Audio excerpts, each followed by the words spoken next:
Abdülveli Buğra kendisini Cumhurbaşkanı olarak tanıtıyor. Uygurların Cumhurbaşkanı olarak ama hani ortada ne bir meşru seçim var ne herhangi başka bir şey var. Bizim aldığımız duyumlara göre, müvekkillerimizden, çevremizden aldığımız duyumlara göre kendisi bir kafede oturup hadi oy verin bana deyip kendini öyle Cumhurbaşkanı ilan etmiş bir insan.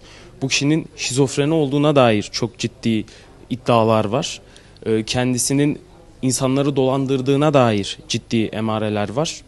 Bizim aldığımız bilgiler, bizim yürüttüğümüz hukuki soruşturmalar, bizim üstlendiğimiz davalar neticesinde hani açık ve net bir şekilde şunu söyleyebilirim ki bu kişinin asıl amacı kesinlikle hani Uygurların lideri konumunda olup Uygurlar adına davalarında yardımcı olmak değil, tam anlamıyla kendi amaçları doğrultusunda yönetiyor. Bir sürü insanı dolandırdığına dair ciddi emareler var, ciddi deliller var.